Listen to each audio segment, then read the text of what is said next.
Hi all, എല്ലാവർക്കും അമേഞ്ചാസ് ഫാമിലിയുടെ പുതിയൊരു വീഡിയോയിലേക്ക് സ്വാഗതം. ഞാനിന്ന് വന്നിട്ടുള്ളത് നമ്മുടെയൊക്കെ വീടുകളിൽ മക്കൾ ഒഴിവാക്കിയിട്ടുള്ള സോക്സോ അതല്ലെങ്കിൽ കീറിപ്പോയിട്ടുള്ള സോക്സോ ഒക്കെ ഉണ്ടാവും. സാധാരണയായിട്ട് നമ്മളത് ഒഴിവാക്കാറാണ് പതിവ്. എന്നാൽ ഇതുപോലെയുള്ള സോക്സൊക്കെ ഉണ്ടെങ്കിൽ നമുക്ക് ചെയ്യാൻ പറ്റുന്ന 10-20ഓളം ഉപയോഗങ്ങളാണ് ഞാൻ ഈ ഒരു വീഡിയോയിൽ ഉൾപ്പെടുത്തിയിട്ടുള്ളത്. അപ്പോൾ ഞാൻ എന്നും പറയുന്ന പോലെ വീഡിയോ എല്ലാവരും സ്കിപ്പ് ചെയ്യാതെ കാണാൻ ശ്രമിക്കുക. കാണുന്ന സമയത്ത് നിങ്ങൾക്ക് യൂസ്ഫുൾ ആയിട്ട് തോന്നുകയാണെങ്കിൽ ലൈക്ക് ചെയ്യാനും ഷെയർ ചെയ്യാനും കമൻറ്റ് ചെയ്യാനും സബ്സ്ക്രൈബ് ചെയ്ത് സപ്പോർട്ട് ചെയ്യാനും മറന്നു പോകരുത്. അപ്പോൾ നമുക്ക് ഒട്ടും സമയം കളയാതെ ഇന്നത്തെ ഫസ്റ്റ് ടിപ്പിലോട്ട് പോവാം. നമ്മൾ കിച്ചണിലൊക്കെ സ്ഥിരമായിട്ട് യൂസ് ചെയ്യുന്ന ഒന്ന് തന്നെയാണ് ഓയിൽ ക്യാന്. എത്ര നമ്മൾ നീറ്റാക്കി സൂക്ഷിച്ച് കഴിഞ്ഞാലും അതിൻ്റെ പുറമെയൊക്കെ ഓയിലി ആയിട്ട് തന്നെയാണ് ഉണ്ടാവുക. പെട്ടെന്ന് നമ്മൾ എടുക്കുന്ന സമയത്തോ അതല്ലെങ്കിൽ നമ്മുടെ കയ്യിൽ നിന്ന് താഴെ വീഴാനൊക്കെ ഉള്ള ചാൻസ് വളരെ കൂടുതലാണ്. അതൊന്നും ഇല്ലാതെ നമുക്ക് കീപ്പ് ചെയ്യാൻ പറ്റുന്ന സിമ്പിളായിട്ടുള്ള ടിപ്പാണ് ഞാൻ ആദ്യമായിട്ട് കാണിക്കാൻ പോകുന്നത്. അപ്പോൾ ഞാനിതൊരു സോക്സിൻ്റെ ഹാഫ് പോർഷൻ ഒന്ന് കട്ട് ചെയ്ത് എടുത്തിട്ടുണ്ട്. എന്നിട്ട് ആ ഒരു സോക്സിൻ്റെ ടോപ്പ് വശം ഇതുപോലെ ക്യാനിലൊന്ന് ഇട്ട് കൊടുക്കുകയാണ് കേട്ടോ. ബാലൻസ് വരുന്ന പോർഷൻ നമുക്ക് അടിഭാഗത്താണ് വരിക. ആ ഒരു ഭാഗം നമുക്ക് ഉള്ളിലേക്ക് ഇതുപോലെ ഒന്ന് മടക്കി കൊടുക്കുകയാണെങ്കിൽ പെർഫെക്റ്റായിട്ട് തന്നെ അത് കിട്ടും കേട്ടോ. അപ്പോൾ അതാണ് നിങ്ങൾക്ക് കാണാൻ പറ്റുന്നുണ്ടാവും. നല്ല രീതിയിൽ തന്നെ ഞാനത് മടക്കി വെച്ച് കൊടുത്തിട്ടുണ്ട്. ഇതുപോലെ നമ്മൾ കളർഫുൾ ആയിട്ടുള്ള സോക്സൊക്കെ ഇട്ട് കൊടുക്കുകയാണെങ്കിൽ ഓയിൽ ക്യാൻ ഒന്നുകൂടെ കളർഫുള്ളും ആവും. നമ്മുടെ കയ്യിൽ നിന്ന് താഴെ വീണ് ഓയിലൊന്നും മിസ്സാവുകയില്ല. ഇനി രണ്ടാമത്തെ ടിപ്പ് എന്താണെന്ന് നോക്കാം. അപ്പം ഞാൻ എടുത്തിട്ടുള്ളത് പൊട്ടിയിട്ടുള്ളൊരു സെറാമിക് കപ്പാണ്. ഞാൻ പൊതുവേ ഇത് മെഴുകുതിരി കത്തിക്കാനാണ് കേട്ടോ എടുക്കാറുള്ളത്. അപ്പം നമ്മളിതുപോലെ പൊട്ടിയതൊക്കെ ഒഴിവാക്കിയിട്ടുണ്ടെങ്കിൽ ഒരുപാട് ക്യാഷൊക്കെ മുടക്കി പെൻ സ്റ്റാൻഡ് ഒന്നും വാങ്ങണ്ട. അതുപോലെ ഒരു സോക്സ് ഉണ്ടെങ്കിൽ കളർഫുൾ ആയിട്ടുള്ള പെൻ സ്റ്റാൻഡ് നമുക്ക് തന്നെ വീട്ടിലുണ്ടാക്കി എടുക്കാൻ പറ്റും.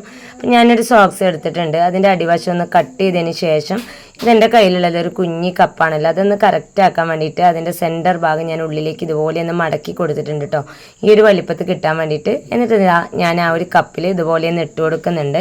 അപ്പോൾ എനിക്കിത് കറക്റ്റായിട്ട് തന്നെ കിട്ടിയിട്ടുണ്ട്. ഇനി ഈ മേലെ വരുന്ന ഈ ഒരു വശം ഉണ്ടല്ലോ, ഈ ഒരു രീതിയിൽ തന്നെ വേണം സോക്സ് ഇട്ട് കൊടുക്കാനായിട്ട്. എന്നാൽ മാത്രമേ നമുക്കതിൻ്റെ ഒരു ഭംഗി കിട്ടുള്ളൂ. എന്നിട്ട് ഞാനിതിൻ്റെ ടോപ്പ് ഇതുപോലെ ഒന്ന് ഫോൾഡ് ചെയ്ത് കൊടുക്കുന്നുണ്ട്. അപ്പോൾ എനിക്ക് നല്ല ഭംഗിയായിട്ട് തന്നെ കിട്ടിയിട്ടുണ്ട് കേട്ടോ.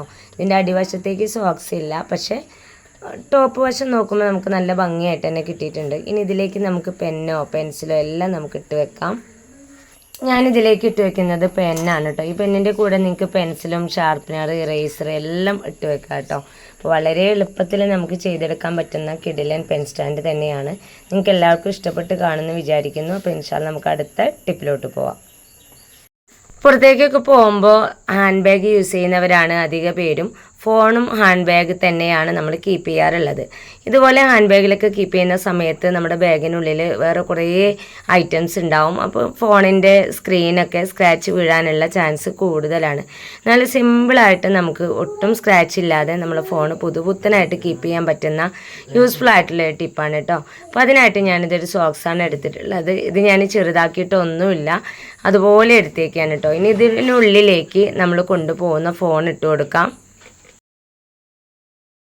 ഫോൺ ഇട്ട് കൊടുത്തതിന് ശേഷം താഴെ ഭാഗത്തേക്ക് ഫോണാക്കി ബാലൻസ് ഉള്ള ഭാഗം ഇതുപോലെ ഒന്ന് മടക്കി വെച്ച് കൊടുത്തിട്ടുണ്ട് കേട്ടോ. എന്നിട്ട് നമ്മൾ ബാഗിൽ കീപ്പ് ചെയ്യുകയാണെങ്കിൽ അതിൽ എന്ത് തന്നെ ആയാലും ആ ഫോണിൻ്റെ സ്ക്രീനിന് ഒട്ടും സ്ക്രാച്ച് വീഴില്ല. ഇനി അതല്ലെങ്കിൽ അതിൻ്റെ എഡ്ജിലോട്ട് നമ്മൾ ഫോൺ ഇതുപോലെ വെച്ച് കൊടുത്തതിന് ശേഷം ബാലൻസ് ഉള്ള ഭാഗം പുറത്തേക്ക് മടക്കി കൊടുത്താലും മതി.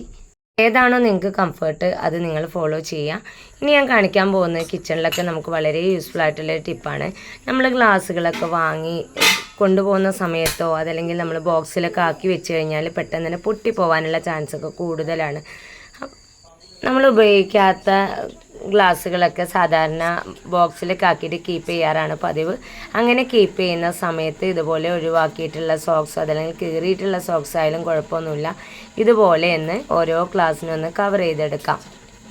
അപ്പോൾ ഞാനിതാ സോക്സ് ഇതുപോലെ ഇട്ട് കൊടുത്തിട്ടുണ്ട്. എന്നിട്ട് ഈ ബാലൻസ് വരുന്ന ഭാഗം ഗ്ലാസ്സിനുള്ളിലേക്ക് ഇതുപോലെ തന്നെ വെച്ച് കൊടുക്കാം. ഇനി നമുക്ക് രണ്ടാമത്തെ ഗ്ലാസ് വെക്കുന്ന സമയത്ത് കുറച്ച് മതിയിട്ട് അതിൻ്റെ അടിവശത്തേക്ക് നമ്മൾ മടക്കി വെച്ചിട്ടുള്ള ആ ഒരു സോക്സിൻ്റെ കട്ടി ഉണ്ടാവും.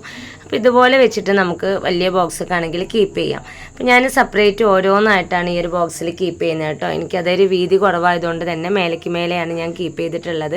അപ്പോൾ ബാക്കിയുള്ള ഗ്ലാസ്സും ഞാൻ ഇതേ രീതിയിൽ തന്നെയാണ് ചെയ്തെടുത്തിട്ടുള്ളത്.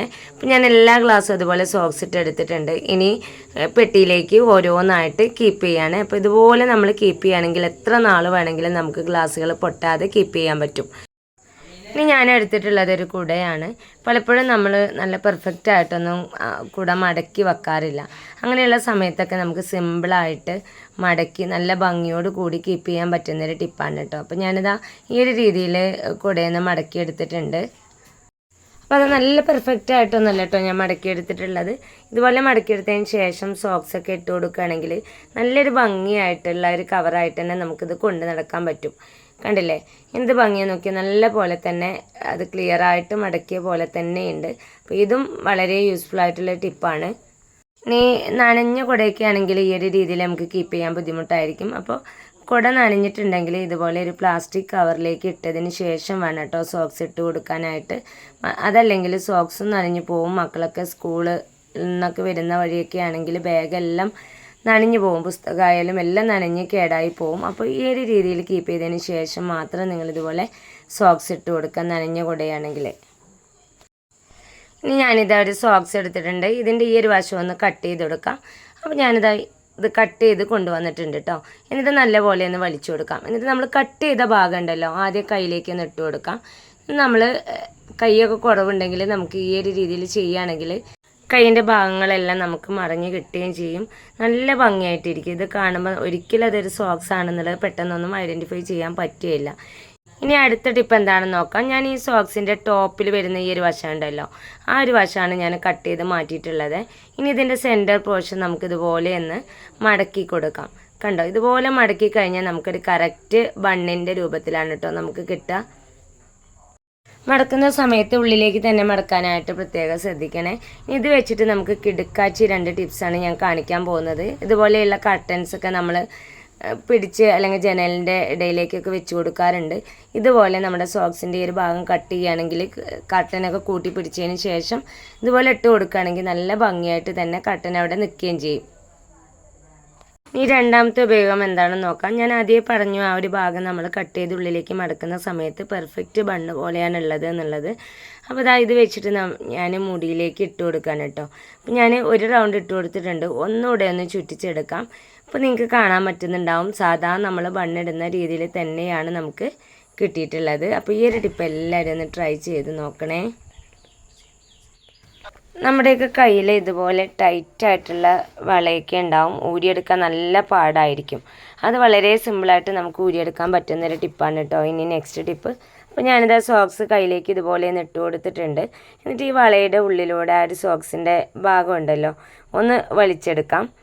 ഈ ഒരു സോക്സിൻ്റെ മുഴുവൻ ഭാഗവും നമ്മൾ ഈ ഒരു രീതിയിൽ തന്നെ ചെയ്തെടുക്കണം കേട്ടോ. അപ്പോൾ ഞാനിത് ആ ഒരു റൗണ്ട് കറക്റ്റായിട്ട് ചെയ്തിട്ടുണ്ട്. ഇനി ഈ ഒരു വശം വെച്ചിട്ട് നമ്മൾ ഇതുപോലെ ഒന്ന് വലിക്കുന്ന സമയത്ത് വള നമുക്ക് ഊരാനായിട്ട് പറ്റും. എത്ര ടൈറ്റായിട്ടുള്ള വളയാണെങ്കിലും സിമ്പിളായിട്ട് തന്നെ നമുക്ക് ഊരിയെടുക്കാൻ പറ്റും കേട്ടോ. അപ്പോൾ ഈ ഒരു ടിപ്പ് എല്ലാവരും ഒന്ന് ട്രൈ ചെയ്ത് നോക്കുക. ഇനി അടുത്ത ടിപ്പിലോട്ട് പോവാം. ഇനി ഞാനൊരു വാട്ടർ ബോട്ടിൽ എടുത്തിട്ടുണ്ട്. അത് ഞാൻ ഈ ഒരു സോക്സിനുള്ളിലേക്ക് ഇട്ട് കൊടുക്കുകയാണ് കേട്ടോ. ഇട്ട് കൊടുത്തതിന് ശേഷം ടോപ്പിലേക്ക് വരുന്ന രീതിയിൽ തന്നെയാണ് എടുത്തിട്ടുള്ളത്. ബാലൻസ് വരുന്ന ഭാഗത മുകളിലേക്ക് ആക്കി കൊടുക്കുക. എന്നിട്ട് ഈ ഒരു വശത്ത് നമ്മൾ ചെറിയൊരു ഹോൾ ഇട്ട് കൊടുക്കുകയാണെങ്കിൽ നമുക്ക് തൂക്കി പിടിക്കാനും ഒക്കെ സൗകര്യമായിരിക്കും കേട്ടോ. നല്ലൊരു കവറായിട്ട് നമുക്ക് യൂസ് ചെയ്യാൻ പറ്റും. ഇനി ഞാൻ എടുത്തിട്ടുള്ളത് മോൻ്റെ ഷൂ ആണ്. നമ്മൾ ഷൂവൊക്കെ തുടച്ച് കഴിഞ്ഞിട്ട് കീപ്പ് ചെയ്ത് കഴിഞ്ഞാൽ നമ്മൾ എടുക്കുന്ന സമയത്ത് അതിൽ ചെറിയ രീതിയിലൊക്കെ പൊടിയാവാറുണ്ട്. അതില്ലാണ്ട് കീപ്പ് ചെയ്യാൻ പറ്റുന്ന സിമ്പിളായിട്ടുള്ള ടിപ്പാണ് കേട്ടോ. അപ്പോൾ ഞാൻ ഈ ഷൂവ് നല്ല രീതിയിൽ തന്നെ തുടച്ചെടുത്തിട്ടുണ്ട്. ഇനി ഞാനിതിൽ ഇട്ട് കൊടുക്കാൻ പോകുന്നത് ഒരു പഴയ സോക്സാണ്. ഇതുപോലെ നമ്മൾ ഇട്ട് കൊടുത്തിട്ട് കീപ്പ് ചെയ്യുകയാണെങ്കിൽ പൊടിയൊന്നും ആവാതെ നമ്മൾ എടുക്കുന്ന സമയത്ത് നല്ല പോലെ ക്ലീൻ ആയിട്ടുള്ള ഷൂ ആയിരിക്കും കേട്ടോ നമ്മൾ എത്ര കഴിഞ്ഞിട്ട് എടുക്കുന്ന സമയത്തും. അപ്പോൾ ഈ ഒരു ടിപ്പ് എല്ലാവരും ഒന്ന് ട്രൈ ചെയ്ത് നോക്കൂ. ഞാനിതാ എൻ്റെ കയ്യിലൊരു സോക്സ് ഇട്ട് കൊടുത്തിട്ടുണ്ട്. നമ്മൾ ഗ്യാസിലൊക്കെ കുക്ക് ചെയ്യുന്ന സമയത്ത് ചെറിയ രീതിയിലൊക്കെ അഴുക്കുണ്ടെങ്കിൽ വെള്ളമൊന്നും ആക്കാതെ നമുക്ക് ക്ലീൻ ചെയ്യാൻ പറ്റുന്നൊരു ടിപ്പാണ് കേട്ടോ. അപ്പം ഞാനൊരു സോക്സാണ് കയ്യിലിട്ട് കൊടുത്തിട്ടുള്ളത്. അതിലേക്ക് അല്പം വെള്ളം ഒന്ന് സ്പ്രേ ചെയ്തതിന് ശേഷമാണ് കേട്ടോ തുടച്ചെടുത്തിട്ടുള്ളത്. പെട്ടെന്ന് തന്നെ നമുക്ക് ആ ഗ്യാസ് സ്റ്റോവൊക്കെ നല്ലപോലെ ക്ലീനായിട്ട് കിട്ടും. ഈ ഒരു സോക്സിൽ നമുക്ക് ആ കുഞ്ഞു കുഞ്ഞു അഴുക്കുകൾ കിട്ടുകയും ചെയ്യും. ഈ ഒരു രീതിയിൽ കൗണ്ടർ ടോപ്പ്, ഡോറ്, ജനൽ കമ്പികളെല്ലാം നമുക്ക് ക്ലീൻ ചെയ്തെടുക്കാൻ പറ്റും. ഇപ്പോൾ അതാ കണ്ടില്ലേ, ആ ഒരു സോക്സിൽ പൊടി അഴുക്കൊക്കെ വന്നിട്ടുണ്ട്. ഇനി അടുത്ത ടിപ്പിലോട്ട് പോവാം. കണ്ണട യൂസ് ചെയ്യുന്ന ആളുകൾക്ക് ഉപകരിക്കുന്ന ഒരു ടിപ്പാണ് കേട്ടോ നെക്സ്റ്റ് ടിപ്പ്. പൊതുവെ പുറത്തേക്കൊക്കെ പോകുമ്പോൾ എപ്പോഴും യൂസ് ചെയ്യാത്ത ആളുകളും എന്നാൽ കണ്ണട വേണം താനും അങ്ങനെയുള്ള ആളുകൾ ഹാൻഡ് ബാഗൊക്കെ യൂസ് ചെയ്യാത്തവരാണെങ്കിൽ ഇതുപോലെ പേഴ്സിൽ വെക്കുകയാണ് ചെയ്യുക. ആ സമയത്ത് നമുക്ക് പേഴ്സ് ക്ലോസ് ചെയ്യാൻ പറ്റില്ല. എന്നാൽ ആ ബോക്സിൽ നിന്ന് കണ്ണട മാത്രം ഒന്ന് പുറത്തേക്ക് എടുത്തതിന് ശേഷം നമ്മൾ സോക്സിലേക്ക് ഇട്ട് കൊടുത്ത് പേഴ്സിലേക്ക് വെച്ച് കൊടുക്കുകയാണെങ്കിൽ സിമ്പിളായിട്ട് നമുക്ക് പേഴ്സ് ക്ലോസ് ചെയ്യാനും പറ്റും. ഒട്ടും ആ ഒരു കണ്ണടയിൽ സ്ക്രാച്ച് വീഴാതെ കീപ്പ് ചെയ്യാനും പറ്റും. ഇപ്പോൾ ഞാനിതാ കട്ട് ചെയ്തിട്ടുള്ളൊരു സോക്സാണ് എടുത്തിട്ടുള്ളത്. എന്നിട്ട് വീഡിയോയിൽ കാണുന്ന പോലെ അതിനെ വീണ്ടും കുഞ്ഞു കുഞ്ഞു പീസുകളായിട്ടൊന്ന് കട്ട് ചെയ്തെടുക്കുന്നുണ്ട്. എന്നിട്ട് ഇതുപോലെ നമ്മൾ ഉപയോഗിച്ച് ബാലൻസ് വന്നിട്ടുള്ള മസാല പൗഡറുകൾ, ആട്ട, ഇങ്ങനെയുള്ള ഐറ്റംസ് ഉണ്ടാവുമല്ലോ, അത് ഇതുപോലെ നമുക്ക് ഒരു റബ്ബർ ബാൻഡ് ഇട്ട് കൊടുക്കുന്ന പോലെ ഇട്ട് കൊടുത്ത് കീപ്പ് ചെയ്യാൻ പറ്റും. പേന, പെൻസിലെല്ലാം നമുക്ക് ഈ ഒരു രീതിയിൽ ടൈ ചെയ്ത് കീപ്പ് ചെയ്യാം കേട്ടോ. ഇനി ഞാൻ ഈ സോക്സിലേക്ക് ആഡ് ചെയ്ത് കൊടുക്കുന്നത് കല്ലുപ്പാണ്. അപ്പോൾ നിങ്ങളുടെ കയ്യിൽ കല്ലുപ്പ് ഉണ്ടെങ്കിൽ കല്ലുപ്പ് തന്നെ യൂസ് ചെയ്ത് കൊടുക്കുക. ഒരു 3-3.5 ടേബിൾ സ്പൂണോളം ഉപ്പാണ് ഞാൻ ഇതിലേക്ക് ചേർത്ത് കൊടുത്തിട്ടുള്ളത്. ഉപ്പൊക്കെ ചേർത്ത് കൊടുത്തതിന് ശേഷം വീഡിയോയിൽ കാണുന്ന പോലെ ഒരു കുഞ്ഞ് കിഴിയാക്കിയിട്ട് എടുക്കാം. എന്നിട്ട് ഞാനൊരു പാൻ അടുപ്പത്ത് വെച്ചിട്ടുണ്ട്. ഇത് ലോ ഫ്ലെയിമിൽ ഇട്ടിട്ടൊന്ന് ചൂടാക്കി എടുക്കാം. കൈകൊണ്ട് തൊടാൻ പറ്റുന്ന ചൂടാകുമ്പോൾ നമ്മൾ റെഡിയാക്കി വെച്ചിട്ടുള്ള കിഴി ഒന്ന് ചൂടാക്കി കൊടുക്കാം. എന്നിട്ട് നമുക്ക് വേദനയൊക്കെയുള്ള ഭാഗത്ത് ഇതുപോലെ വെച്ച് കൊടുക്കാം. നമ്മൾ എവിടെയെങ്കിലും തട്ടിയിട്ട് കല്ലിപ്പോ അതല്ലെങ്കിൽ വീക്കോ നീർക്കെട്ട് കൊണ്ടുള്ള വേദനയൊക്കെ ആണെങ്കിൽ വളരെ പെട്ടെന്ന് തന്നെ നമുക്ക് മാറ്റിയെടുക്കാൻ പറ്റൂ കേട്ടോ. വളരെ യൂസ്ഫുൾ ആയിട്ടുള്ളൊരു ടിപ്പാണ് നെക്സ്റ്റ് ടിപ്പ്. നമ്മൾ സോപ്പ് യൂസ് ചെയ്ത് കുറച്ച് കഴിയുമ്പോൾ ഇതുപോലെ പറ്റ ചെറുതായിട്ട് വരാറുണ്ട്. അപ്പോൾ ഇത് അത്ര ചെറുതായിട്ടൊന്നുമില്ല, ഞാൻ നിങ്ങൾക്ക് കാണിച്ചു തരാൻ വേണ്ടിയിട്ട് എടുത്തിട്ടുള്ളതാണ് കേട്ടോ. ഒരുപാട് ചെറുതായി കഴിഞ്ഞാൽ ഇതുപോലെ അഴുകി സോപ്പൊക്കെ വൃത്തികേടാവാറുണ്ട്. അങ്ങനെയുള്ള സോപ്പുകൾ നമുക്ക് യൂസ് ചെയ്യാൻ വലിയ മടിയാണ്. എന്നാൽ ഒട്ടും വേസ്റ്റ് ആക്കാതെ നമുക്ക് അത്തരം സോപ്പുകൾ യൂസ് ചെയ്യാൻ പറ്റുന്നൊരു ടിപ്പാണ് കേട്ടോ. അപ്പോൾ ഞാനിതാ സോക്സിൻ്റെ ഒരു കുഞ്ഞു പോർഷനാണ് എടുത്തിട്ടുള്ളത്. അതിനുള്ളിലേക്ക് ഈ അഴുകിയിട്ടുള്ള സോപ്പ് ഒന്ന് വെച്ച് കൊടുക്കാം. കണ്ടില്ലേ, ഇതുപോലെ ഇട്ട് കൊടുത്തതിന് ശേഷം നമുക്ക് ബാലൻസ് വരുന്ന പോർഷൻ ഉണ്ടല്ലോ, ഇതുപോലെ തിരിച്ചൊന്ന് മടക്കി കൊടുക്കുക. അപ്പോൾ നമ്മുടെ കയ്യിൽ പെർഫെക്റ്റ് ആയിട്ട് തന്നെ കിട്ടും. അതുമാത്രമല്ല, കുഞ്ഞു മക്കളൊക്കെ ഉണ്ടെങ്കിൽ അവരെയൊക്കെ കുളിപ്പിക്കുന്ന സമയത്ത് നമ്മൾ ചണ്ടി കൊണ്ട് ഉരക്കാൻ മക്കൾ അയക്കാറില്ല, വേദനയാണെന്ന് പറഞ്ഞിട്ട്. അപ്പോൾ ഇതുപോലെ യൂസ് ചെയ്യുകയാണെങ്കിൽ മക്കൾക്ക് വേദനിക്കുകയില്ല, ചളി പോവുകയും ചെയ്യും. ഇനി ആ സോക്സ് നല്ലപോലെ ഒന്ന് നനച്ചു കൊടുത്തതിന് ശേഷം നമ്മുടെ ശരീരത്തിൽ നമ്മൾ ഒരച്ചെടുക്കുന്ന സമയത്ത് തന്നെ സാധാരണ സോപ്പ് പതക്കുന്ന പോലെ തന്നെ നമുക്ക് നല്ല രീതിയിൽ പതഞ്ഞ് കിട്ടും. മാത്രമല്ല, കുഞ്ഞു മക്കളെയൊക്കെ ഒരുക്കുന്ന സമയത്ത് അവർക്കൊരു സോഫ്റ്റും ആയിരിക്കും, എന്നാൽ ചെളി പോരുകയും ചെയ്യും കേട്ടോ. അപ്പോൾ ഈ ഒരു ടിപ്പും നിങ്ങൾക്ക് എല്ലാവർക്കും യൂസ്ഫുള്ളായി കാണുമെന്ന് വിചാരിക്കുന്നു. അപ്പോൾ അതാ കണ്ടില്ലേ, നന്നായിട്ട് തന്നെ എനിക്ക് പതച്ച് കിട്ടിയിട്ടുണ്ട്. അത്രയല്ല, അതുപോലെ അഴുകിയ സോപ്പൊക്കെ യൂസ് ചെയ്യുമ്പോൾ നമ്മുടെ കയ്യിലൊക്കെ പിടിച്ചെടുത്തൊക്കെ ആവാറുണ്ട്. ഇത് നമ്മുടെ കയ്യിലോ വേറെ എവിടെയും ആവാതെ പെർഫെക്റ്റ് ആയിട്ട് നമുക്ക് യൂസ് ചെയ്യാനും ഒട്ടും വേസ്റ്റ് ആക്കാതെ കംപ്ലീറ്റ് യൂസ് ചെയ്യാൻ പറ്റും. ഇനി വീട്ടിലൊക്കെ ഉണ്ടാവുന്ന മാറാലകൾ നമ്മുടെ കൈ വെച്ചിട്ട് നമുക്ക് തുടച്ചെടുക്കാനോ അല്ലെങ്കിൽ അടിച്ചെടുക്കാനോ പറ്റാത്ത ഭാഗങ്ങളൊക്കെ നമുക്കൊരു സോക്സ് ഉണ്ടെങ്കിൽ നീറ്റായിട്ട് തന്നെ ക്ലീൻ ആക്കി എടുക്കാൻ പറ്റും. ഞാനൊരു ചൂലെടുത്തിട്ടുണ്ട്. ആ ഒരു ചൂലിൽ ഞാൻ 2 റബ്ബർ ബാൻഡ് ഇതുപോലെ ഒന്ന് ഇട്ട് കൊടുത്തിട്ടുണ്ട് കേട്ടോ. ഇനി ഇതിലേക്ക് ഞാനൊരു സോക്സാണ് ഇട്ട് കൊടുക്കാൻ പോകുന്നത്. സോക്സ് ഇതുപോലെ ഇട്ട് കൊടുത്തതിന് ശേഷം ആ റബ്ബർ ബാൻഡ് സോക്സിന് പുറത്തേക്ക് വരുന്ന രീതിയിലൊന്ന് അഡ്ജസ്റ്റ് ചെയ്ത് കൊടുക്കാം. ആ സോക്സ് ഊരി പോരാതിരിക്കാൻ വേണ്ടിയിട്ടാണ്. എന്നിട്ട് ചുമരിൻ്റെയൊക്കെ ഈ ഒരു കോർണറിലൊക്കെ ഉണ്ടാകുന്ന മാറാലകൾ സിമ്പിളായിട്ട് തന്നെ നമുക്ക് തുടച്ചെടുക്കാൻ പറ്റും. സാധാരണ നമ്മൾ അകം അടിച്ചു വാരിയിട്ട് ആ ഒരു ഭാഗം കൊണ്ട് തന്നെ മാറാലൊക്കെ തട്ടുന്ന സമയത്ത് ചൂലിൽ അഴുക്കൊക്കെ ഉണ്ടെങ്കിൽ ചുമരിലൊക്കെ ആവും. അതൊന്നും ഇല്ലാണ്ട് സിമ്പിളായിട്ട് നമുക്ക് ഈ ഒരു രീതിയിൽ ചെയ്യാൻ പറ്റും. പിന്നെ അതുപോലെ തന്നെ അലമാരയുടെ ഇടയിലുള്ള ഗ്യാപ്പുകൾ നമുക്ക് അടിച്ചു വാരാൻ പറ്റാത്ത ഭാഗങ്ങളൊക്കെ ഈ ഒരു രീതിയിൽ നമുക്ക് സിമ്പിളായിട്ട് ക്ലീൻ ചെയ്തെടുക്കാൻ പറ്റും കേട്ടോ. അപ്പോൾ ആ ഒരു ഭാഗത്തുണ്ടാകുന്ന മാറാലയായാലും പൊടിയായാലും നമുക്ക് വളരെ എളുപ്പത്തിൽ തന്നെ ആ ഒരു സോക്സിലേക്ക് ആവുകയും ചെയ്യും. അപ്പം ഞാൻ ഇന്നത്തെ വീഡിയോ ഇവിടെ വൈൻഡപ്പ് ചെയ്യുകയാണ്. ഒഴിവാക്കിയിട്ടുള്ള സോക്സ് വെച്ചിട്ട് 19ഓളം ടിപ്സ് ഞാൻ ഈ ഒരു വീഡിയോയിൽ ഷെയർ ചെയ്തിട്ടുണ്ട്. എല്ലാം നിങ്ങൾക്ക് യൂസ്ഫുള്ളായി കാണുമെന്ന് വിചാരിക്കുന്നു. ഇത്രയും നേരം എൻ്റെ വീഡിയോസ് കണ്ട് സപ്പോർട്ട് ചെയ്ത എല്ലാ കൂട്ടുകാർക്കും ഹൃദയം നിറഞ്ഞ നന്ദി. ഇൻഷാ അല്ലാഹ് അടുത്തൊരു കിടിലൻ വീഡിയോസുമായിട്ട് വീണ്ടും വരാം. Thanks for watching.